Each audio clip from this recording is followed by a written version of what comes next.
देवादिदेव भगवान महादेव शिव और जगत जननी जगदम्बा को नमन करता हूँ। मेरा सौभाग्य है कि मेरी आज बुआ जी और फूफा जी भी यहाँ मेरी कथा सुनने आए हैं।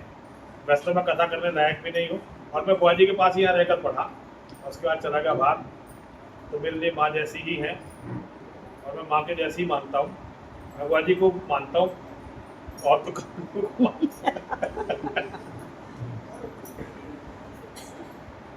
मेरी बुआ जी ऐसी हैं, इनसे बहुत कुछ सीखा जा सकता है।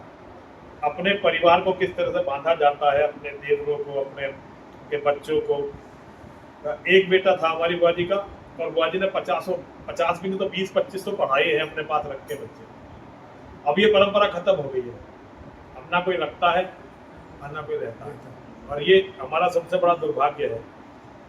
मैं जितनी भी कथा करता हूँ, मेरी कथा का सबसे पहला उद्देश्य ये है कि जो मेरी बात सुने वो अपने परिवार को मजबूत करे। दुनिया का सबसे बड़ा धर्म अगर कुछ है तो वह है अपने परिवार को मजबूत करना और अपने परिवार की रक्षा करना और अपने परिवार के साथ यदि गलत होता है तो उसका बदला लेना। भाइयों का प्रेम क्या होता है? एक ऐसा व्यक्ति जो कभी अपने भाई से मिला नहीं, एक ऐसा व्यक्ति जिसने अपने भाई से कभी भाई के रूप में बात नहीं की, हमेशा अपने भाइयों के दुश्मन के साथ रहा। योगेश्वर ने उससे कहा कि मैं तुझे पूरी धरती का साम्राज्य दूंगा यदि तू अपने दोस्त को छोड़कर हमारे साथ आ जाए। और योगेश्वर ने कहा ये मैं तुझसे ऐसे ही नहीं कह रहा हूं, मैं तुझसे ये भीख मांग रहा हूं। दुनिया का सबसे बड़ा दानी और सबसे बड़े दानी के साथ आज पल्ला फैलाया किसने? जो सारी दुनिया को देता है, सारी दुनिया का पालन करता है। उसने कर्ण से कहा कि कर्ण तू दुर्योधन को छोड़ दे और हमारे साथ आ जा। और कर्ण ने कहा तुम कैसी बात कर रहे हो? आज तुम मुझसे कह रहे हो कि मैं पांडवों का भाई हूं, कुंती का बेटा हूं। कुंती मेरे लिए मां नहीं है, वो नागिन है। वो ऐसी नागिन है जिसने उस बच्चे को, जिसे 10 महीने अपने पेट में रखा और पैदा होते ही उसे मरने के लिए जीवित दफना दिया गंगा की तेज धाराओं में। ये तो मेरा जीवन था कि मैं जीवित रहा, वरना उसने मारने में क्या कमी छोड़ी।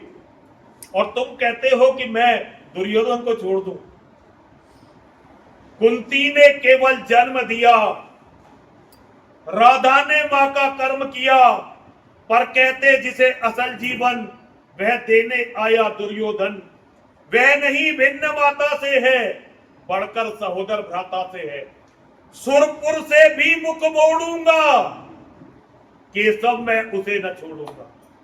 अरे ये छोटा मोटा राज है धरती का।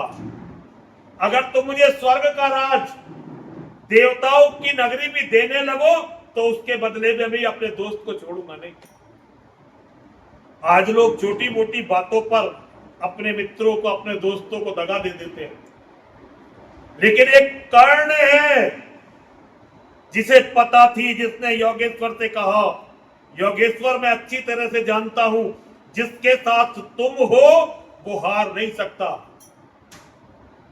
लेकिन मैंने अपने मित्र के साथ खड़े होकर अपनी मृत्यु को चुना है। मैं अपने मित्र के साथ विश्वासघात करके अपने जीवन में मैंने जो तप किया, जो योग किए, जो कर्म किए, मैं उन्हें बदनाम नहीं करने वाला। मुझे क्षमा करिए, मैं आपको कोई नहीं दान नहीं दे सकता, कुछ नहीं दे सकता। एक बार को योगेश्वर हतप्रभ रह गए। उन्हें लगा नहीं था कि मैं झोली फैलाकर कर्ण से एक चीज मांगूंगा और कर्ण इसे मना कर देगा, लेकिन अंदर से उनका अंतर्मन जानता था कि कर्ण उनकी इस बात को स्वीकार नहीं करेगा। योगेश्वर खड़े रह गए अपने रथ पर। कर्ण ने रथ को रुकवाया और कर्ण रथ से उतरे और थोड़ी दूर चले। योगेश्वर चल नहीं पाए। दुर्योधन की पूरी सैन्य शक्ति से जो हतप्रभ नहीं हुआ, हमारा भगवान आज कर्ण के इस व्यवहार से हतप्रभ रह गया। आज योगेश्वर खड़े रह गए, कर्ण कुछ क्षण आगे बढ़े और फिर वापस मुड़े और फिर योगेश्वर के पास आए और कर्ण ने योगेश्वर के सामने हाथ जोड़े। बस एक विनय है मधुसूदन, मेरी यह जन्म कथा गोपन, मत कभी युधिष्ठिर से कहिए, जैसे हो इसे दबा रहिए।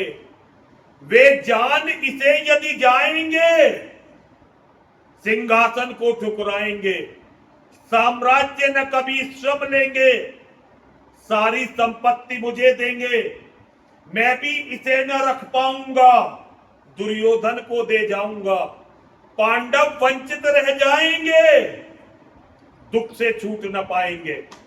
अच्छा अब चला प्रणाम आर्य, हो सिद्ध सबर के शीघ्र कार्य, रण में ही अब दर्शन होगा, बाणों से चरण स्पर्शन होगा, जय हो दिनेश नभ में विहरे, भूतल में दिव्य प्रकाश भरे, रथ से राधे उतर आया, हरि के मन में विस्मय छाया, बोले वीर सतबार धन्य, तुझसा न कोई मित्र अनन्य, तू कुरुपति का ही नहीं प्राण, धरती का है भूषण महान, धरती का है भूषण महान। कुछ कदम जाने के बाद कर्ण वापस आते हैं, भगवान के सामने हाथ जोड़कर खड़े हो जाते हैं और कहते हैं योगेश्वर, हे मधुसूदन, मेरा बस एक आपसे रिक्वेस्ट है, एक मेरी निवेदन है, मेरा जन्म कैसे हुआ, मैं कौन हूं, गलती से भी ये युधिष्ठिर को मत बता देना। आप विश्वास की और विश्वासघात की पराकाष्ठाओं का अंतर महसूस करिए। आज कोई भी अपने सगे भाई पर विश्वास करने को तैयार नहीं है। हम जो कमजोर हुए, हमारी जो ये दुर्गति हुई, इसका कारण है हमने भाई भाई के रिश्ते को खत्म किया। दुनिया में भाई से बड़ा कोई रिश्ता नहीं होता। जब भगवान राम रावण से लड़ रहे थे, मेघनाथ ने लक्ष्मण जी को शक्ति मार दी और लक्ष्मण जी गिर गए। भगवान राम ने रोते हुए कहा था, अरे लक्ष्मण, अगर मुझे पता होती तेरी ये हालत हो जाएगी तो कभी अपने बाप की बात नहीं मानता। वो राम जिसने पिता की आज्ञा का इंतजार नहीं किया कि पिता पहले मुझे बुलाएंगे फिर आज्ञा देंगे कि राम तुम चले जाओ, कोई उनसे आकर कहेगा, इसका इंतजार नहीं किया। सिर्फ इतना पता चला भगवान राम को कि मां ने मांगा है भरत के लिए राज्य और तेरे लिए वनवास। किसी को उनसे कहना नहीं पड़ा, अपने आप चले गए। माता सीता अपने पतिव्रत धर्म का पालन करने के लिए गई और लक्ष्मण जी केवल भाई के प्रेम में गए। आज जब वही भाई धरती पर पड़ा हुआ है और रावण से विकट युद्ध चल रहा है, पत्नी रावण के पास है, और जब लक्ष्मण जी गिर गए जमीन पर मूर्छित होकर, हनुमान जी संजीवनी बूटी लेने गए, भगवान इंतजार कर रहे हैं, हनुमान जी आ नहीं रहे हैं। क्षण प्रति क्षण आशा कम होती जा रही है। तब भगवान विलाप करते हैं बच्चों की तरह और कहते हैं, मेरे भाई, अगर मुझे पता होता तेरी यह हालत हो जाएगी, पिता की बात नहीं मानता, मैं अयोध्या से आता नहीं। और फिर कहते हैं, मेरे भाई, अगर पता होता तेरी यह हालत हो जाएगी, मैं सीता को छोड़कर चला जाता। जिस सीता से इतना प्रेम है, भगवान को पता था क्या होने वाला है, क्या नहीं होने वाला। लेकिन भगवान का जो जन्म होता है, भगवान का जन्म ही इसलिए होता है कि भगवान हमें रास्ता बता सके। ये तो भगवान की बात है। मैं धरती के सबसे बड़े खलनायकों की बात बताता हूं। आज भी हम आजा पता नहीं कब से हमने ये पागलपन शुरू किया कि हमने रावण और कुंभकर्ण को जलाना शुरू कर दिया।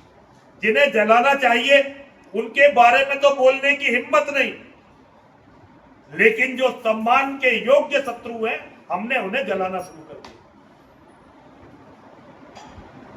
कुंभकर्ण जब सो रहे थे और कुंभकर्ण को जगाया गया जिन्होंने कुंभकर्ण को जगाया, कुंभकर्ण ने उनसे पूछा भाई मुझे क्यों जगाया, तो इन्हें बताया गया कि 2 राजकुमार हैं और वो लंका पर चढ़ाए हैं और लंका से उनका विकट युद्ध चल रहा है।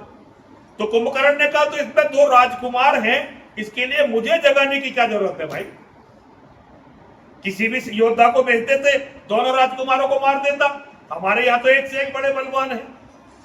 कुंभकर्ण ने जिन जिन का भी नाम लिया, कुंभकर्ण को यह बताया गया कि वो सारे मारे जा चुके। कुंभकर्ण को बड़ा आश्चर्य हुआ, भाई ये क्या हुआ। तो कुंभकर्ण ने मंत्रियों से कहा मुझे पूरी बात बताओ। तब उन्हें बताया गया कि लंकापति रावण, राजकुमार अयोध्या के जो निर्वासित राजकुमार राम हैं, उनकी पत्नी का अपहरण करके ले आए।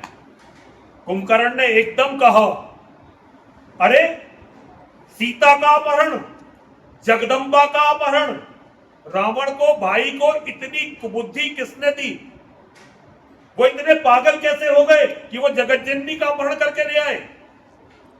और कुंभकर्ण तैयार होकर अपने भाई के पास जाते हैं।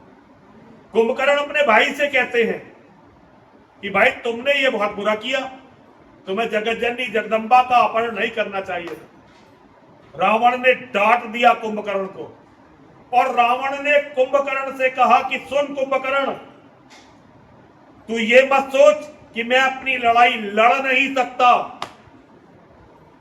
तू इस बात की चिंता मत कर, मैं तेरा राजा हूं और तेरा बड़ा भाई हूं। अगर तुझे मेरे मान सम्मान की चिंता नहीं है तो जा आराम से सो, मैं अपनी लड़ाई खुद लड़ लूंगा। कुंभकर्ण हाथ जोड़कर खड़े हो गए। कुंभकर्ण ने कहा भैया सुनो, मैंने इसलिए नहीं कहा कि मैं राम से डर गया, अगर वो साक्षात भगवान भी हैं तो तुम्हारे लिए मैं उनसे भी लड़ूंगा, लेकिन एक तो मैं तुम्हारा छोटा भाई हूं और मैं तुम्हारा मंत्री भी हूं, तो ये मेरा दायित्व है, ये मेरा कर्तव्य है कि मैं तुम्हारे हित की बात तुम्हें बताता चलूं। इसलिए मैंने अपना मंत्री होने का और भाई होने का कर्तव्य निभा दिया।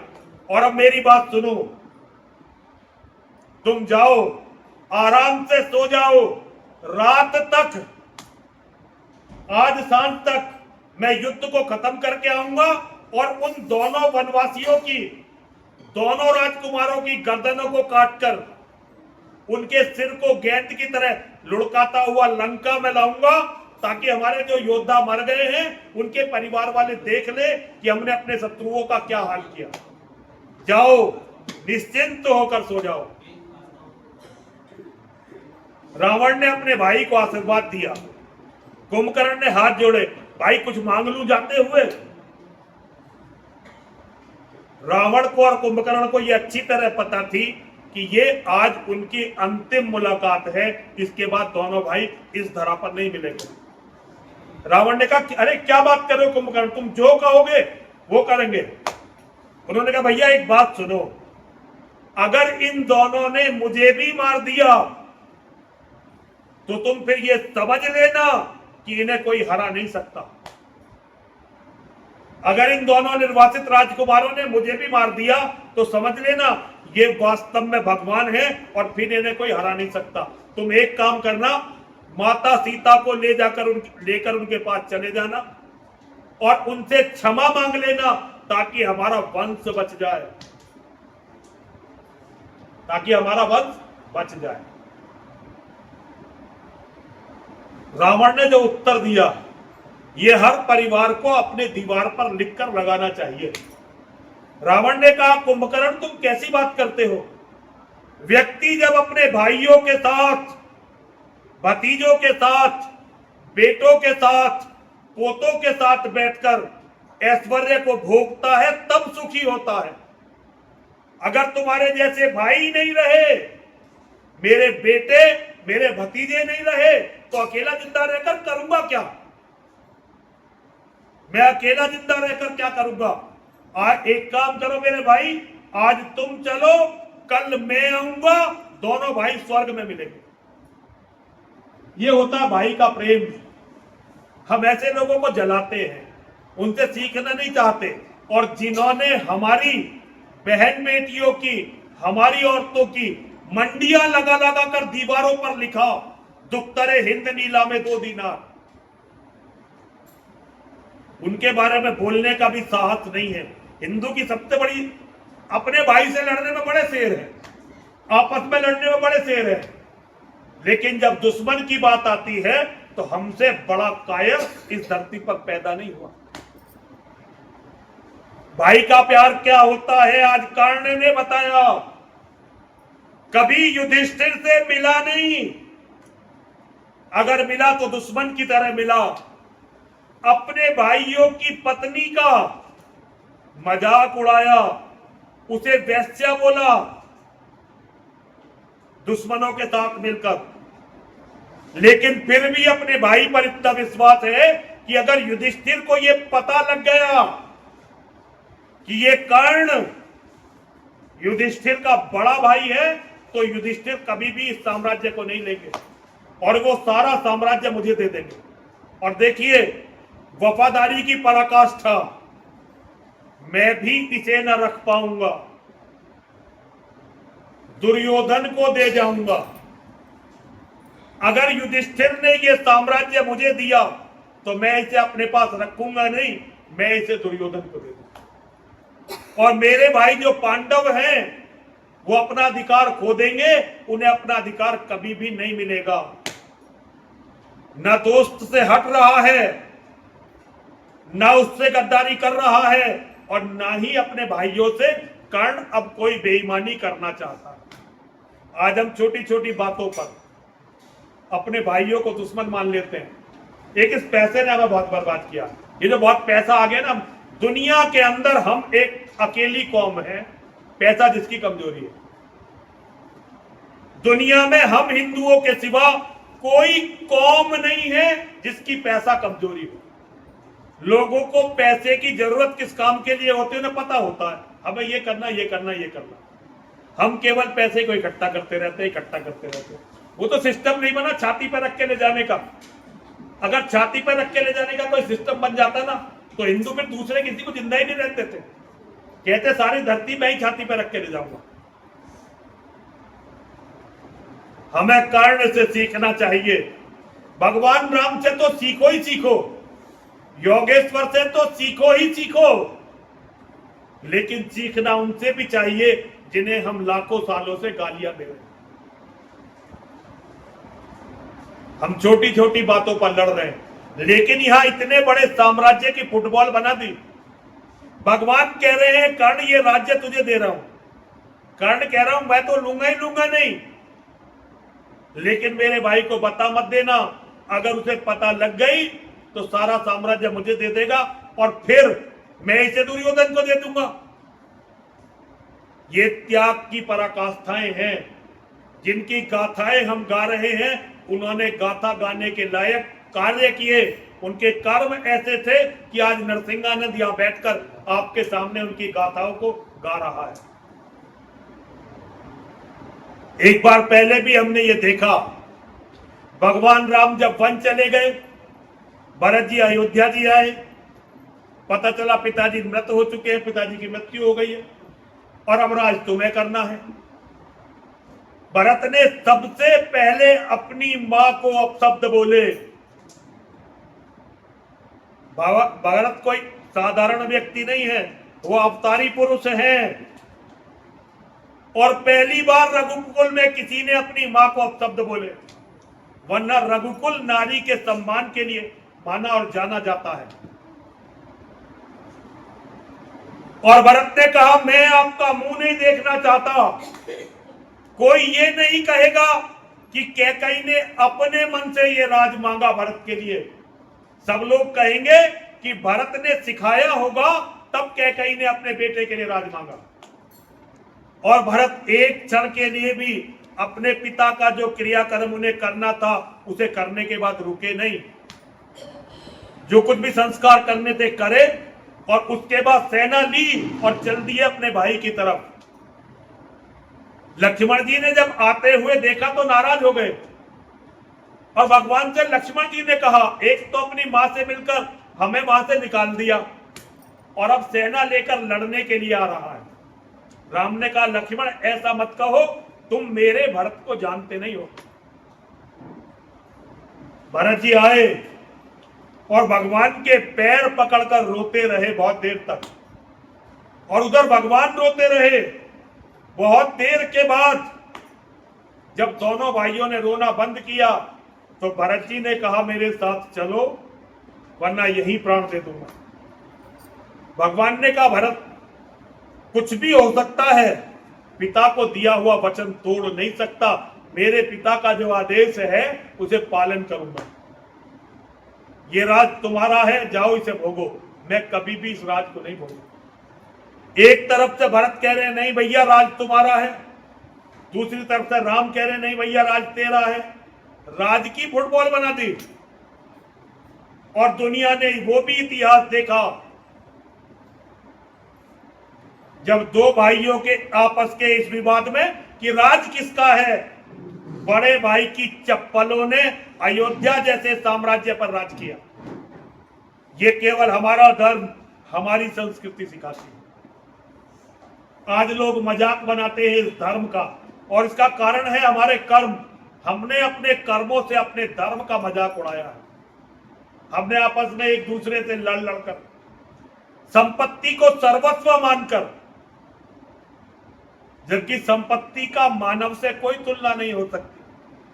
अगर अपने किसी एक व्यक्ति के लिए, भाई के लिए, भतीजे के लिए, बेटे के लिए सारी संपत्ति भी छोड़नी पड़े तो क्षण मत लगाइए, क्योंकि भाई दोबारा नहीं मिलेगा, भतीजा दोबारा नहीं मिलेगा, बेटा दोबारा नहीं मिलेगा, पिता दोबारा नहीं मिलेगा। एक बार बिछड़ने के बाद ये रिश्ते दोबारा नहीं मिलते। धन और संपत्ति तो हाथ का मैल है। और एक बात हमेशा याद रखना, मैं जब तक कथा करता रहूंगा कुछ बातें रोज कहता रहूंगा। जैसे एक बात, धन धान्य सुतान विषय, और ऐसे एक बात मैं जहां जाता हूं सबको बताता हूं, तुम मानव होके कल की चिंता करते हो? जो पत्थरों में कीड़े होते हैं वो उन कीड़ों को भी भोजन देता है।